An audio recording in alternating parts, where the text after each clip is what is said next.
while longer before the digestion kicks in and we'll sort of feel the eyes closing a little bit. But now, what we managed to do is Costa's logged on to the system, which so from the time that you register, once you've confirmed your username and password and you're in, you will see this page, which basically has the blocks of knowledge that the e-learning course holds. And where would you like to go, Costa? You try one of the industry knowledge modules, maybe, is it, or the technology? Was that the one you were going to look at? There are four there: technologies, Agrofood ecosystem, access to networks, and Agrofood trends. We'll just click on one to show you what it looks like. We noticed it was running a bit slow, so if it gets stuck, we won't labor it, but you'll get the general idea. We have the two sections, each with a quiz. We click on the first one. And, yeah, we'll start again. Oh, we can up the volume, and we'll hear a little bit about what that presents. Two chapters. The first chapter deals with state-of-the-art technologies and provides you with a general overview on the key topics that could be further discussed with your SME client. Chapter 2, Emerging Technologies, presents ways in which robotics may help to address key challenges the agriculture ecosystem is facing today and in the future. After each chapter, there is a quiz where you can test your knowledge. Let's begin. In this first chapter, we will briefly present the most prominent technologies of today in the agri-food value chain. Our intention is to highlight the importance of technology in the agri-food domain. We will also present some examples that will provide you with an overview on key topics. Going through this chapter will take you approximately 10 minutes. After a short overview of the needs for technology in the agri-food domain, we will take a look at the technologies of today and the Internet of Things. Then, we will focus on the key enabling technologies of the Internet of Things widely used today, namely the radio frequency identification and the wireless sensors networks.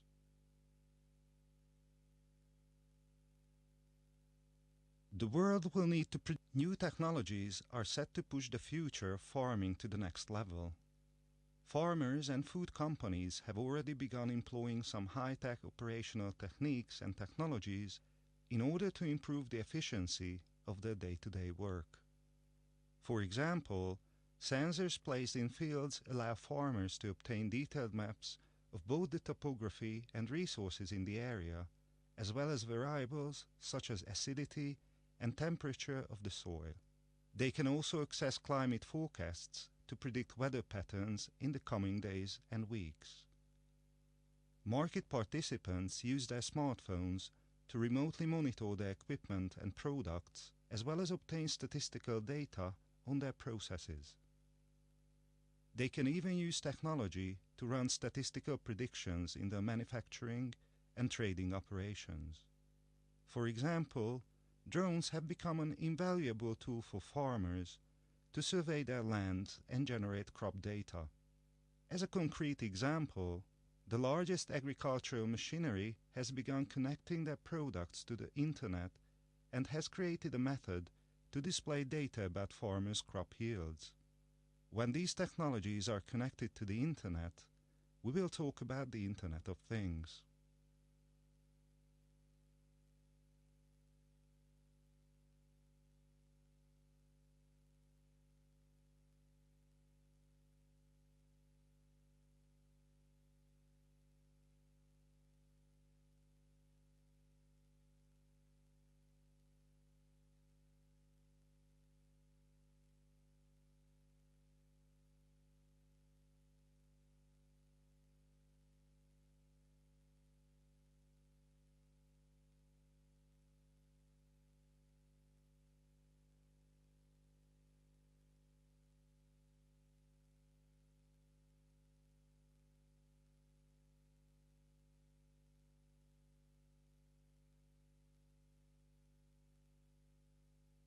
This might help. There we go. We have. So why is technology needed in the agri-food domain? It's needed to observe and record a huge amount of data. B, because technological innovation in agri-food value chain is completely new, or C, to increase the productivity of food production by 2016 is 55%. So do you think it's A, B, or C? So a hand show for A, that technology is needed in the agri-food domain because it's needed to observe and record huge amount of data. Who thinks that might be the answer? No one? Okay. Might it be because technological innovation in agri-food value chain is completely new? No? Yes, one? Or might it be to increase the productivity of fruit production by 2060 by as much as 55%? Okay. And so you'd submit. It won't indicate whether the correct answer immediately. That will come at the end. So it'll take you through all the questions in that sense, but also indicate to you which questions you got right and which you got wrong. You'd like to try another module now, Costa, or show a little bit about the navigation maybe of the site.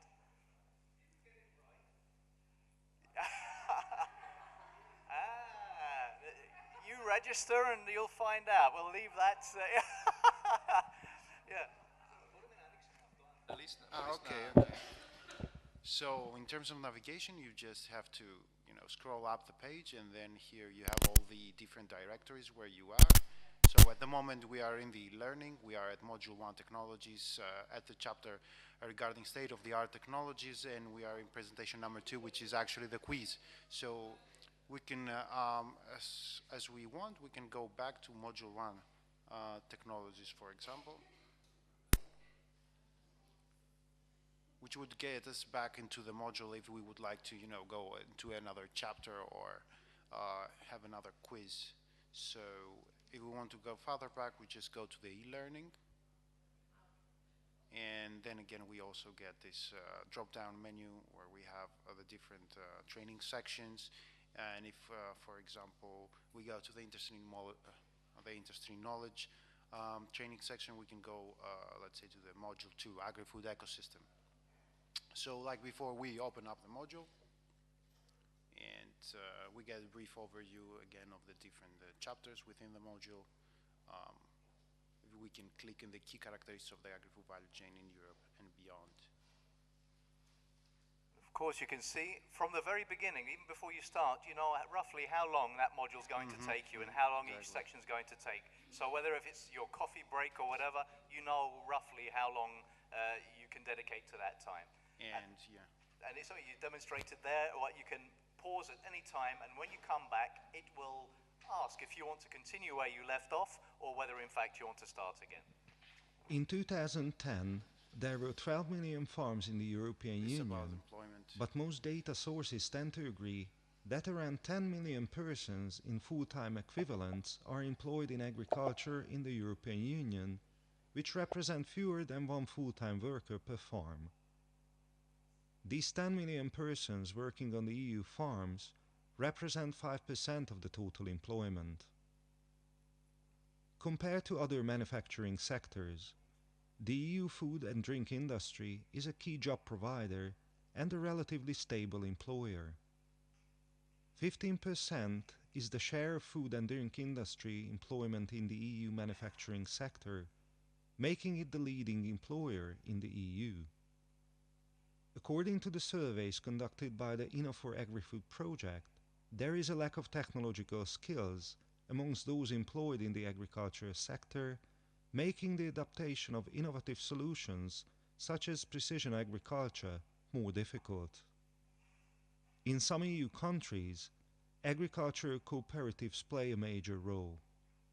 EU agricultural cooperatives cover more than 60% of production in Finland, Denmark and the Netherlands, and less than 5% in Romania, Bulgaria and Cyprus.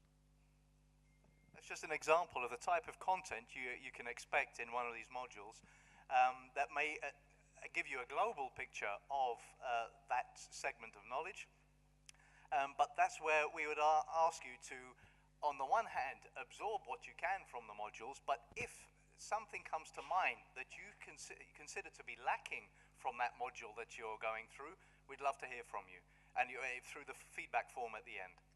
Okay, so we'd encourage you, as you're doing the module, a module of your choice. Just have a blank page next to you, make a few notes as you go through in case any ideas come to mind as to how we could improve either the content or the format of the module. They leave your feedback button, and this is the feedback form. As you see, it's pretty simple, just a few questions that you can easily click on, and if you have anything more to say, you can just type it in underneath and press submit. Very quick clicks for things like how well was the module structured, how well did it meet your learning needs, blah, blah, blah.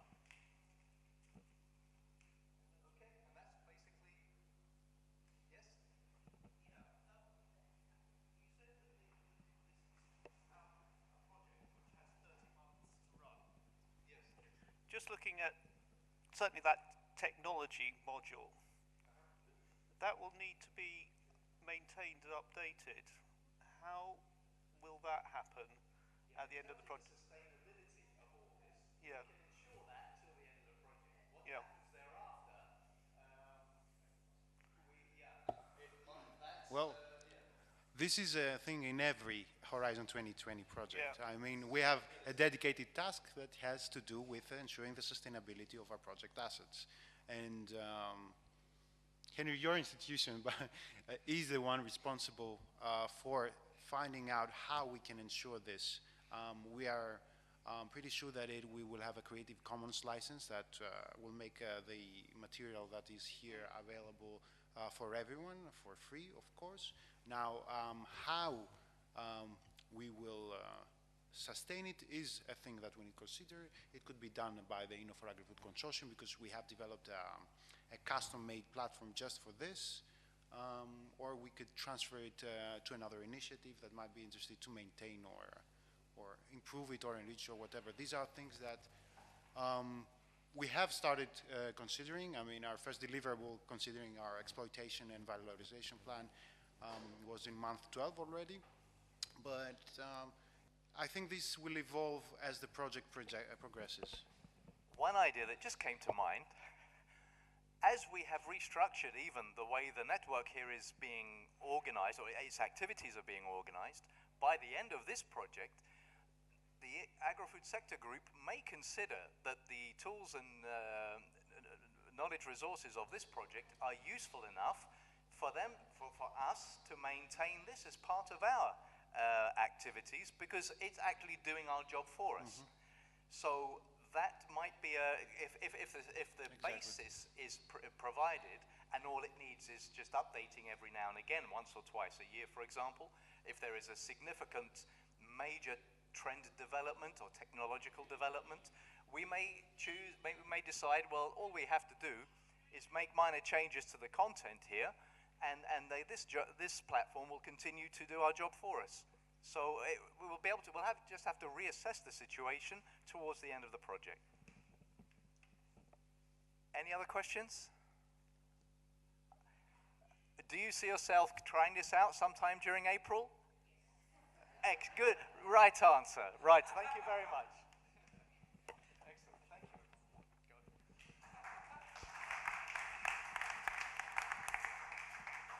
Thank you very much for the demonstration. It was very interesting. Last part of the meeting, most interactive part of the meeting, so we have still some time. I suggest to split up the group into the small working package groups and to continue the brainstorming and to try to turn those ideas into actions and perhaps small projects.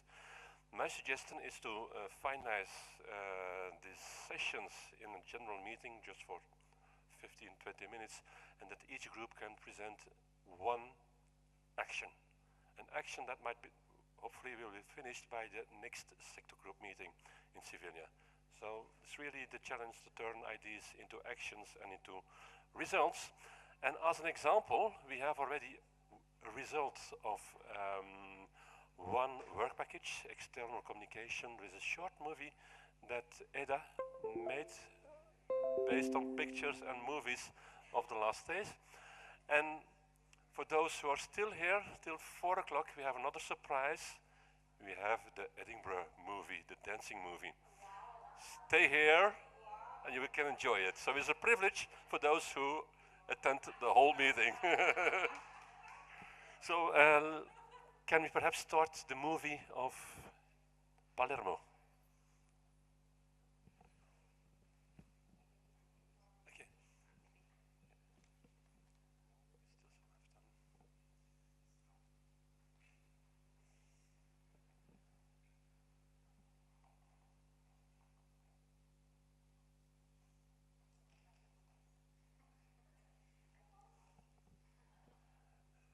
Is there somebody who's not yet? Is there somebody who's not yet in a work package group?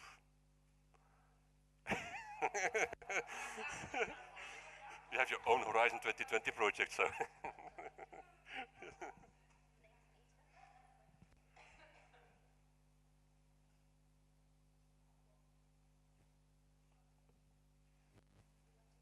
Yeah, perhaps we can first start the movie of Palermo, and then you have time enough to.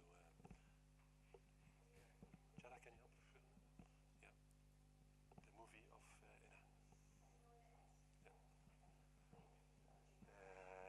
Eda has a movie on this computer, so it's already there, but just for the translation. Yeah, cool. Yeah,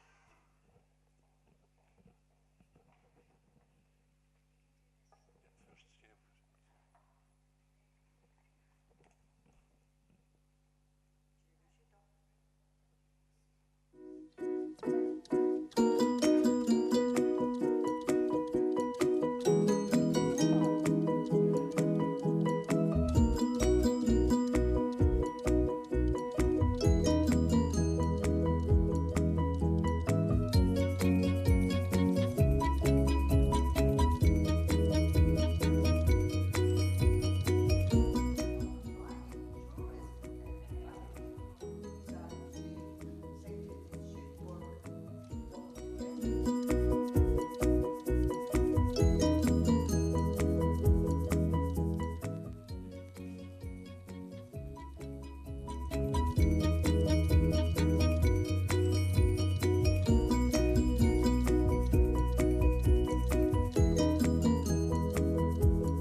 And of course, this movie will be shared on social media and on other places. Thank you very much. Just one update. Anders has to leave, has left earlier because he has some problems with his flight, and he has a replacement. Tom will take care of the work package achievements and impact.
Okay, and we are on Facebook.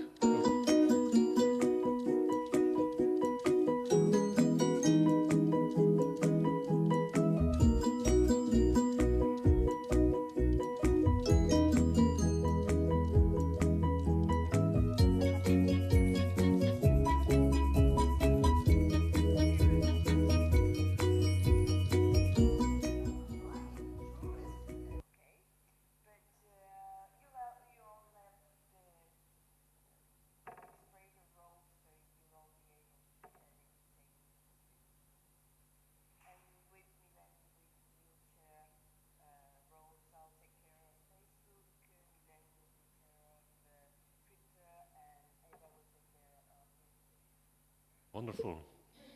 Yeah. We were also thinking about another thing to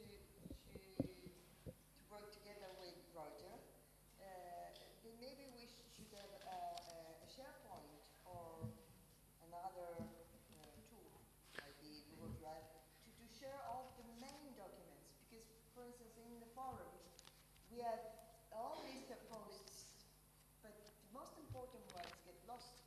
If I wanted to go and check some documents that were, and I forgot to download, and they were from the previous sector group meetings, I cannot find them anymore. Or I have to do the search, and it's not so easy. Yeah. Whereas if we had a sort of common library for the most important meetings, and also that eases the work of the others. For instance, if I publish now all the documents, me and Debbie and the others, I will ease the work for the next ones. They have already most of the material. But I discovered recently that we have our own intranet. To make things easier.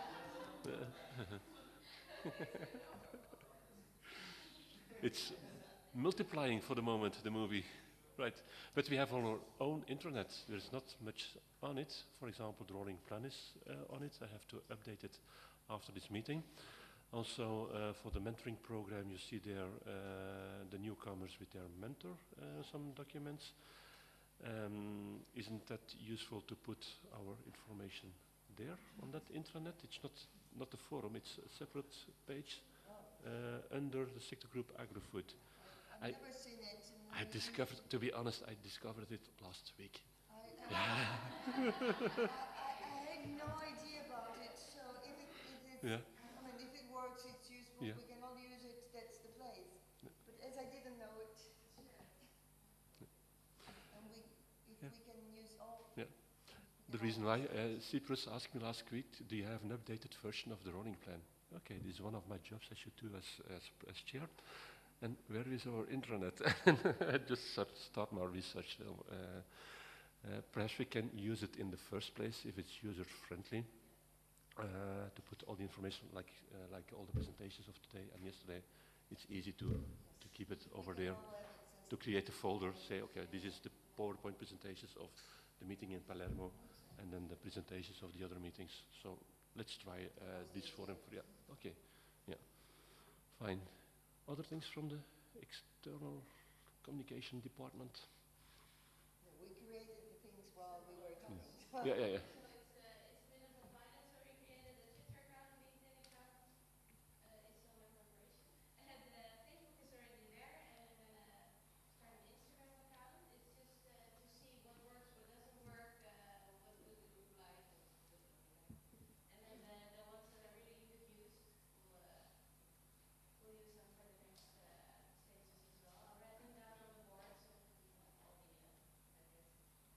Okay, thank you. From external communication to internal communication, Roger. Up to you.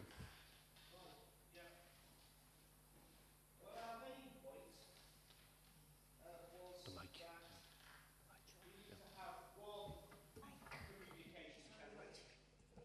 One communication channel.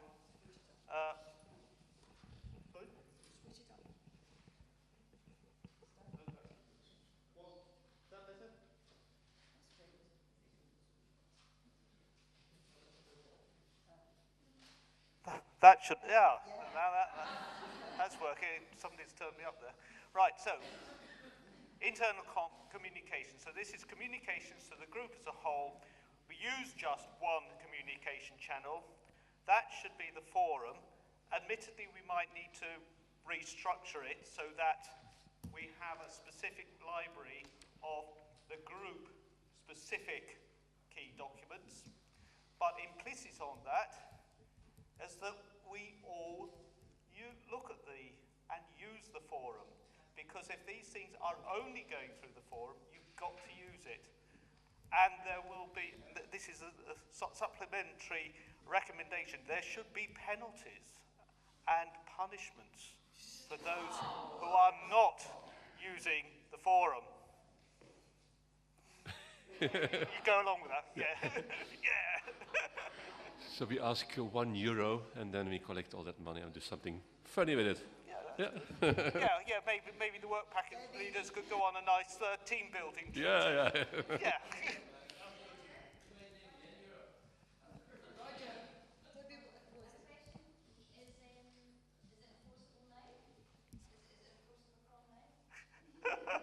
Do you think it should be, Debbie?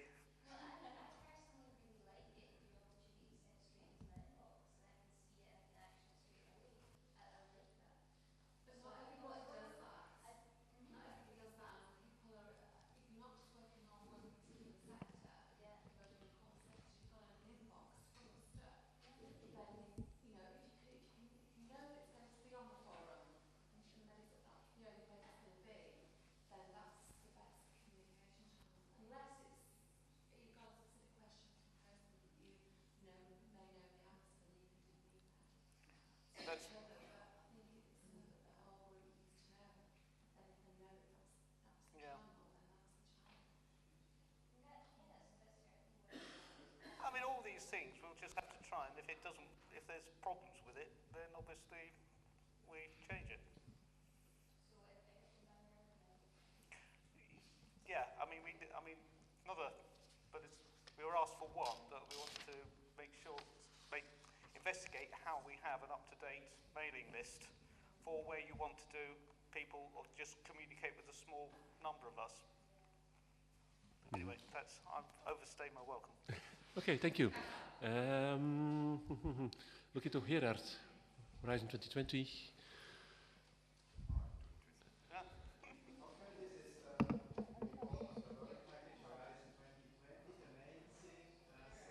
Yeah, please, it's better. Ask you.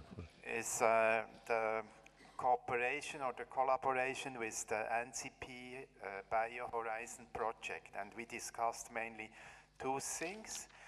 This is the catalog and the cooperation at the brokerage event in November, and we took one action, and the action is make sure that the EN partners are co-organizer at the brokerage 15th of November and have access to the profiles of their clients. That's our action we should do. Okay. The brokerage event at the end of April in Brussels, are you involved or not? No, we are not involved. No, it's only the brokerage event for the calls 18th and the call-in for day organized by the Commission. The brokerage event for the bio-based industries joint undertaking end of April is not concerned. Yeah. So the matchmaking in November is the first occasion. Okay, I don't know. Thank you.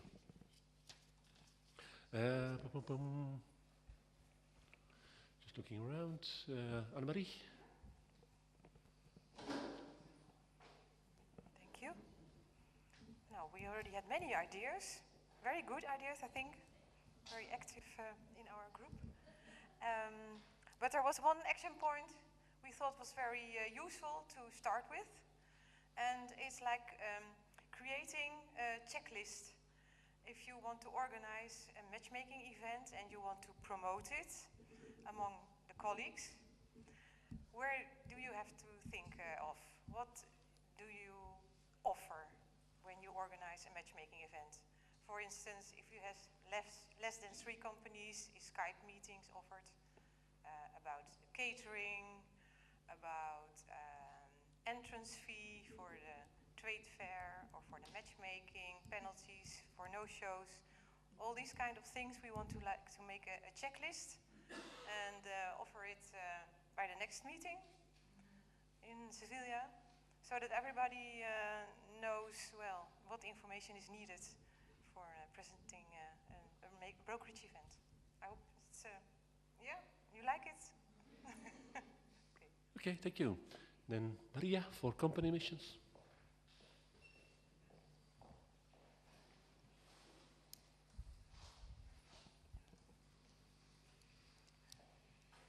Well, for our working package, we had a lot of discussions too, and that could be complementary with your working package.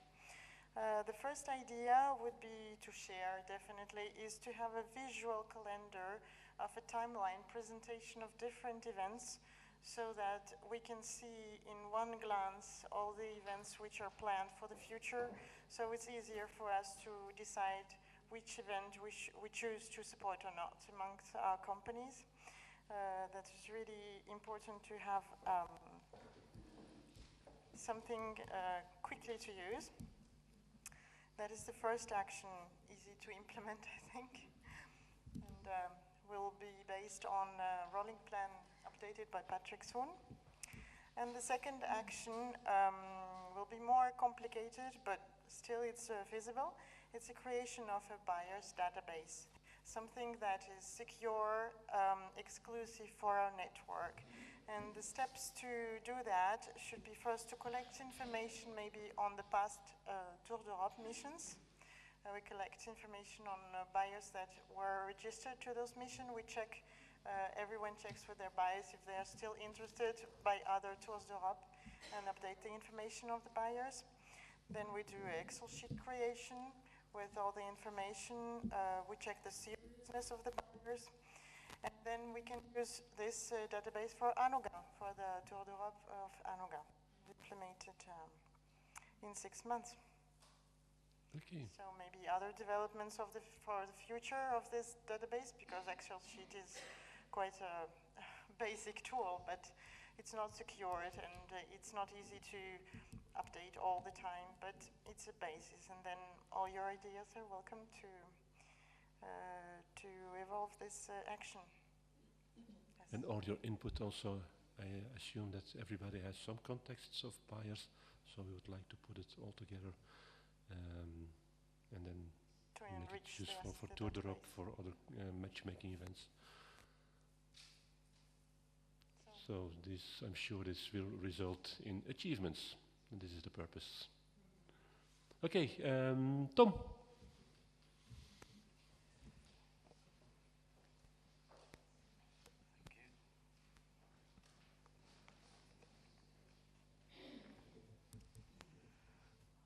Our work package is achievements, and I guess what we mean by that is how do we get more achievements, how do we make more of them. So we have a number of ideas, but one which I will pick out from Anders yesterday was we should ask our exporting clients, if we have a bank of say 20 good exporters, good clients that we know well, we should ask each one of those who their top 5 customers are, who they sell to, because that's within the wider agro-food sphere, that environment. And then we can, that's from that 20, if we get 5 each, that's 100 new blood, new sources for our database that we can then go and talk to. That's how we get new clients to go talk to, and from that we may well get a lot of PAs. And Anders apparently does this and does it quite well, and you know how many achievements he gets every year.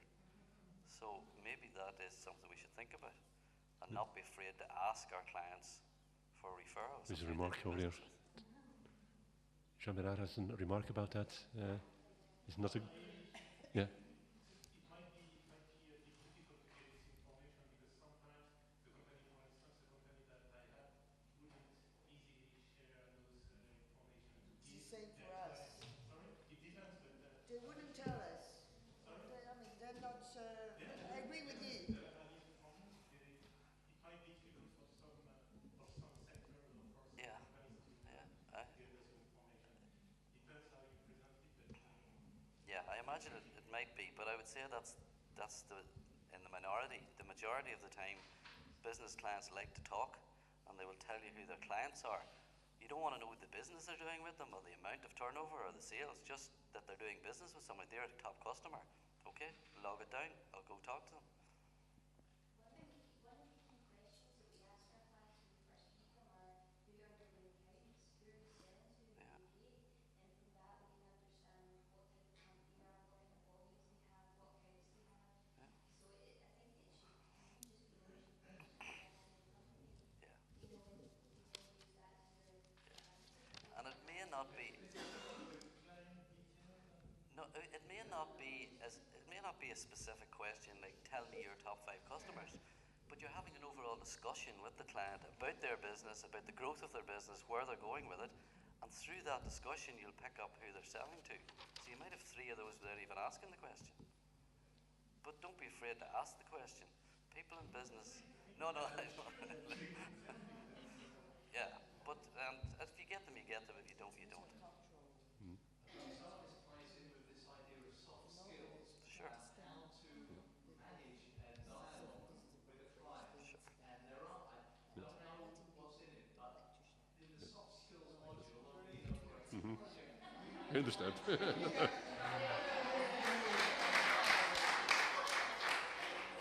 Who is that guy?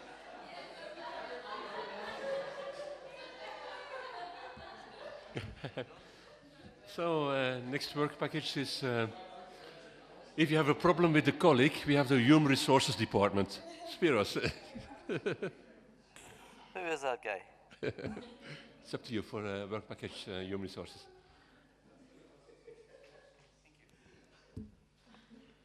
Okay, actually yesterday and today we had quite a lot of discussions about the new work package. The sector group suggested to have this work package on human resources, and we had quite fruitful discussions, especially when we talked about what the human resources work package would have to do for the sector group.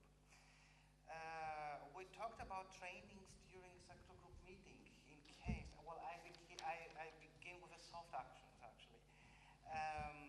How can people, newcomers and oldies, if there is a need of training them somehow in certain specific topics during a meeting or through a webinar on specific topics, then we can discuss about it and we can arrange, for example, a meeting, a training during a meeting. The staff exchange program would be also very helpful both for the already existing members as well as for the newcomers in order to gain from each other information and experience and exchange ideas on how to better be active within the sector group, I think. Further to that, we thought about creating a questionnaire which should be dedicated to the newcomers, and this questionnaire would actually have 2 different blocks: what they expect from the sector group and what they bring to the sector group. These are the main different pillars that we would like to have within a questionnaire, so that the newcomers know in advance that somehow an official, let's say, information, apart from the presentation the newcomers do, how they can work within the sector group, bringing new ideas and gaining from the sector group some advantages. Further to that, we would like to have a success story on the best practice preparation within the sector group. I think that would be quite nice, so that we can extrovert the work which is done within our group. And yeah,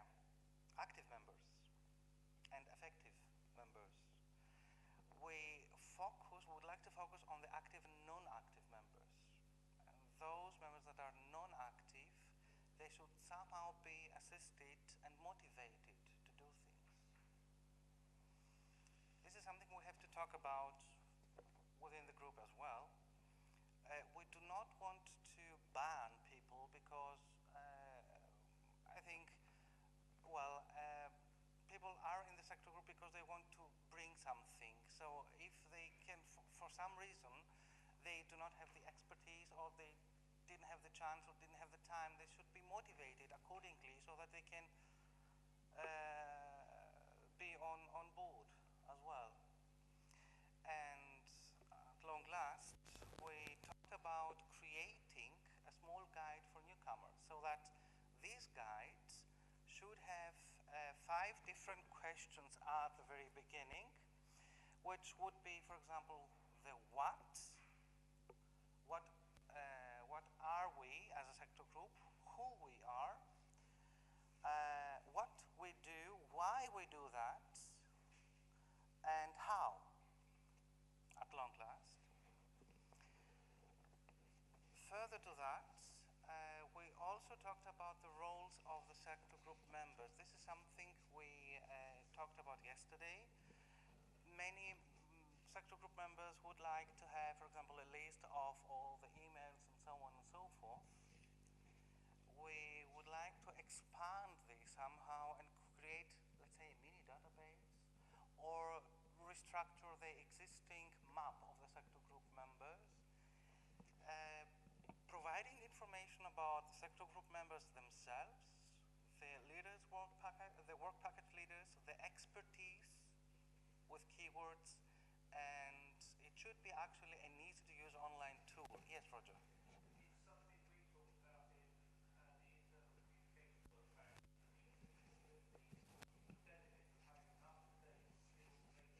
Yeah. I think in that extent, I think we should somehow sit together and rethink about how to create. I don't think we have to do it from scratch. I mean, somehow the information is there. Yeah. And it shouldn't be an Excel sheet for me. I mean, I'm not a technician myself. I think it should be somehow an open tool for everybody that would like to sign in, for example, and see what expertise I can find, for example, in Greece, in Germany, in Italy, and so on and so forth. We used to have a regional profile overview, and that was managed by Natalia in the past, so she left the network. And what happened to the existing map or the... Yeah, but my impression that few people use it in the past, so we have to be careful. If you are creating something new, it has to be very useful for everybody, updated, but very useful. There was information about each region, about knowledge centers, about clusters. It was quite big, but yeah, it was not that. Well, yeah, it was not even well formatted. yeah. Pictures like these, pictures like so maybe Yeah. we find some standards.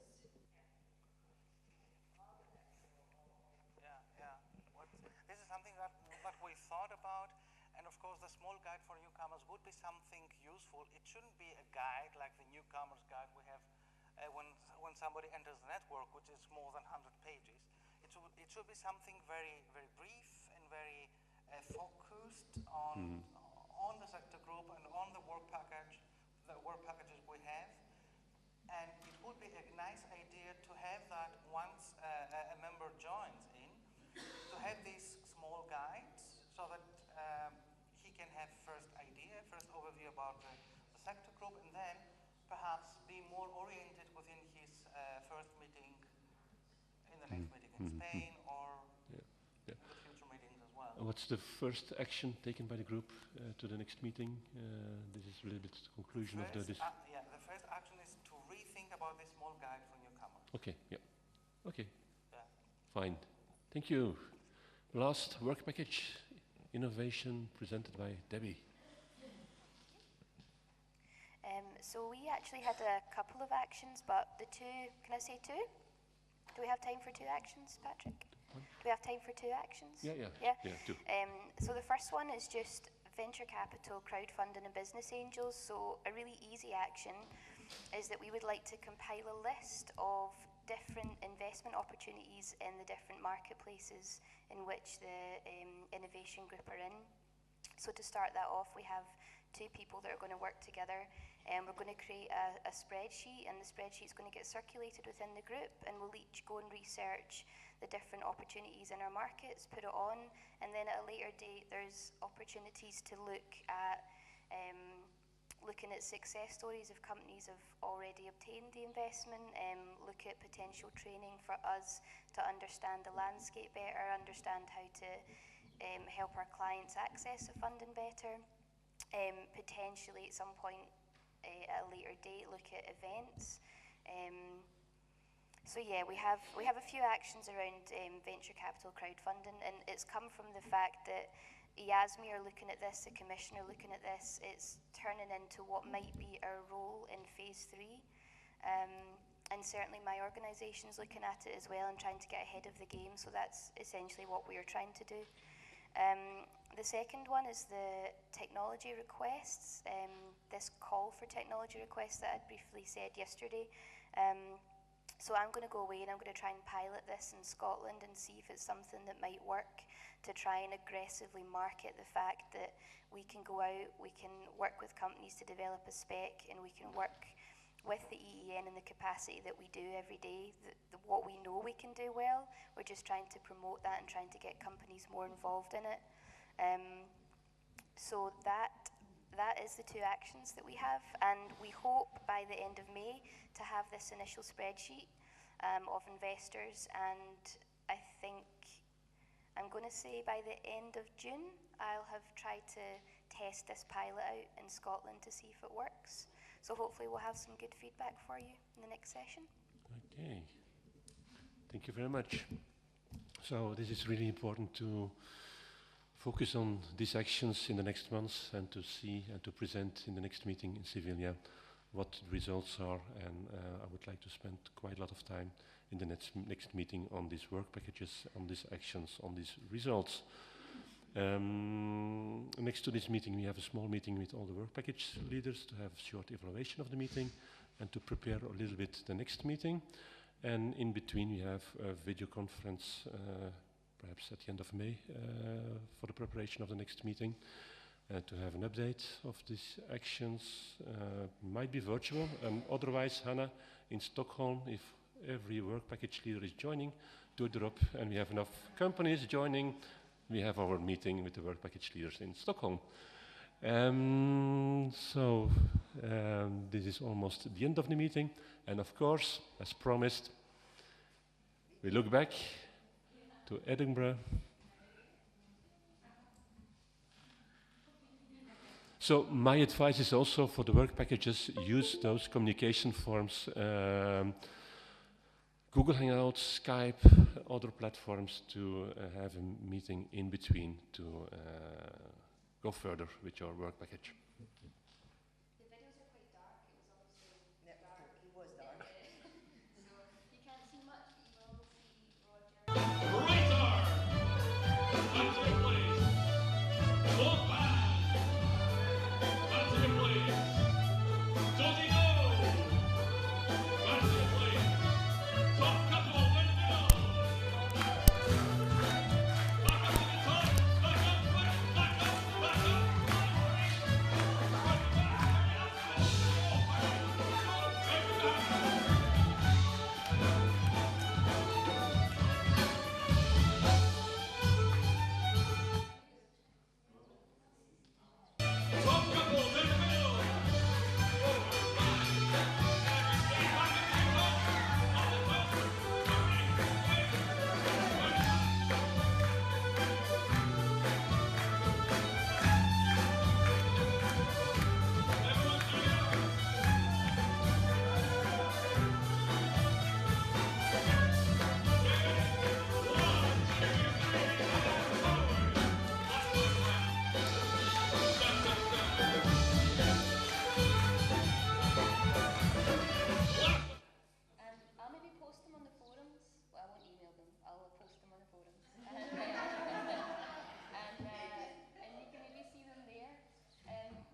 for the promotion. So it took about 20 edits of filming each other to try and get it right, and some of them are really funny. So I'll just try and find one or two. Yeah, yeah. And we have a network colleague from the Netherlands. Tell us a little bit about how it actually works on the day. Yes, so what did we do? We selected buyers from all kinds of retail chains or HoReCa, delicatessen shops, and we asked their profile. And we, your network colleague from the Netherlands, tell us a little bit about how it actually works on the day. Yes, so there's one of hat-trick. Oh no. The sector group Agrofood was really. Oh. You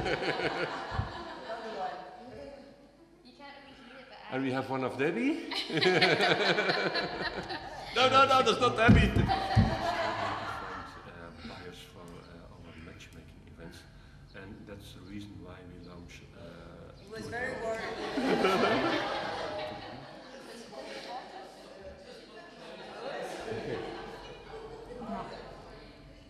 Action. We had a problem. we created a solution. So be inspired. This is the power of the network. Hey, Europe!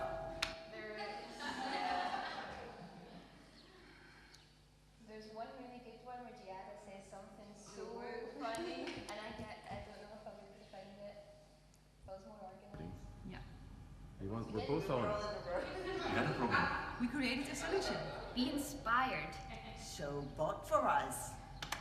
One more time with more.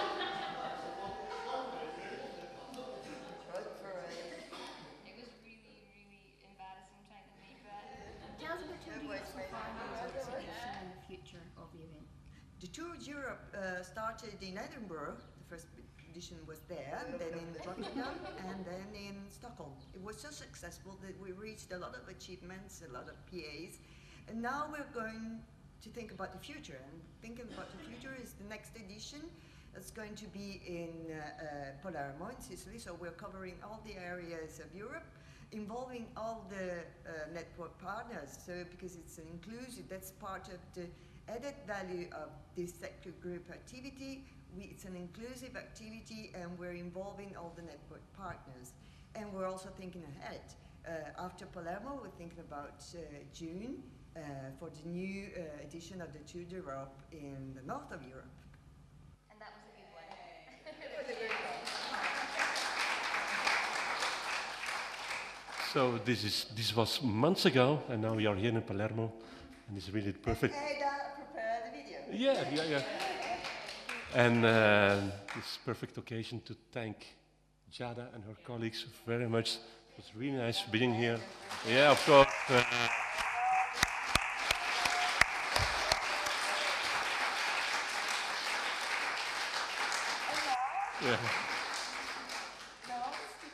Yeah. The picture. Anna. Okay, we'll keep it here for tomorrow, and then you'll come and pick it. I hope quite a lot of colleagues are here. Unfortunately, I can't make it tomorrow. I have to leave tomorrow morning.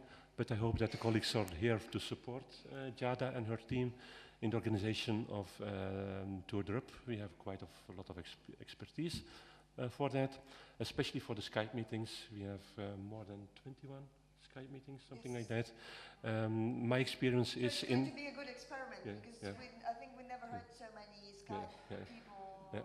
I have some experiences with the first edition in Edinburgh and in Rotterdam. You need really some people who are focused on these Skype meetings. You have to contact the company half an hour before. Are you ready? Can we test it? That you're there, that the connection is working the moment itself, or at least you have an alternative, Google Hangouts or whatever, to make the connection between. It was a good solution to save the meetings. Yeah, sure. And it's a challenge and it's an opportunity to test it, but it's important to have a good preparation, and it needs a collaboration and involvement of some colleagues to prepare it well, I think. And then there's the last thing. I wanted to mention, we have in the agenda the relationship with the third countries. Today we also have the lack of having Alexander Alice from the USME Center, Brussels, China. And Alexander is here today as an observer, maybe a possible new member of the sector group Agrofood. As you maybe know, we've been working with China already for quite a long time, mainly with the UPIC Center, which is based in Sichuan area, in the Sichuan province, Chengdu, but also Shandong and Qingdao, and with connections also in the north of China now. But we also have an agreement with the USME Center, so we are in constant contact, and we've been promoting the collaboration with our EN partners from these third countries already for a long time. Also with the region Sicily, which has put China as a strategic partner for the next regional plan. So what I was proposing you is that our colleagues from UPIC organized already, they're going to reach the 12th edition, a big technology and business fair between Chengdu and Qingdao. And sometimes they have a third city this year, it will be Mianyang, which is meant to be as the Silicon Valley of Sichuan. We'll go there for the 4th time, and we've been bringing, in the beginning, only Sicilian companies. Then last year we brought the consortium company, South of Italy consortium companies. Maybe this year we could go there as a sector group companies. So we might consider these as a new company mission or sector group participation to an event of a third country. That's up to you. This is something you could consider. It will be between the 22 and the 25th of October. Anne-Marie, is that the right date? Between 24 and 28. Yeah, October. And it's both a very important institutional moment, because in China you don't go anywhere without the combination of business and institution. It's a privileged way to get to know this country, also these areas which are not the usual areas like Shanghai or Beijing, though we work also in those areas. So it might be a good opportunity to gather together as an Agrofood sector group and go there. Chinese are very interested, as Alexander may confirm, in all the modern agriculture issues, agriculture machinery, new cultivation, new products, because their demand is much higher than what they produce. And they have a new class average, the middle class, that's able to buy and spend all the status symbols. So even gourmet food, high quality food, high-end food would find a market. So it would be, I think, a good idea to go there as a group, as a sector group, to be considered. Okay. But if we want to do that, we were to start working on this. There is already a website. I'll share with you the information that our colleague from Sichuan has sent. Yeah. One last thing about the Partnering Opportunity Database. Mariana sent me an email a few days ago. I believe you will review the keywords in the database, and you ask us for an update, especially might be useful for the market keywords, because there are really a few market keywords about food and drinks. Perhaps you can say something more about it? Yes, I participated in the thematic group on partnership process and pod, and was a request from the group to update the market keywords and eventually the technology keywords. And so maybe, but I received an email that to verify with the IT team if it's feasible. Because, but I think for the agro-food sector, we don't have many keywords, so we should add some more for our profiles in pod. And also in forums, we were asked to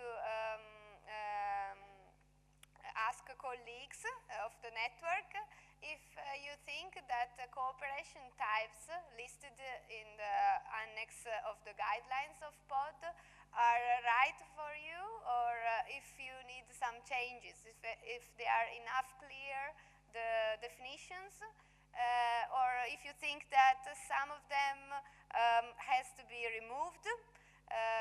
I received already some replies that from Simon, from other colleagues, from Jenny, that maybe reciprocal production is not a good cooperation type, or maybe to explain better what we mean with the joint venture, because in many profiles is misunderstood. So if you can have a look to the forum and just give inputs on this, it will be useful for the group, because we want to update and cooperation types and give more example and to be more clear. Okay, thank you. Okay, thank you very much. So this is the end of the meeting, our first meeting of the year. So thanks for being here to the last minute, and if there's anything, just contact me. See each other back tonight, and of course in Sevilla. Thank you very much. For just practical information, outside you see the list of the people who registered for it. I think you are about 27 meeting points in front of your house. There it is. So it's very easy. It's a very easy meeting point for the street tour. Antonella will be with you along now because I'll be working for the tour for tomorrow. So I hope you'll enjoy it. It'll be fun. You'll have two guides because you'll be 28. Questo era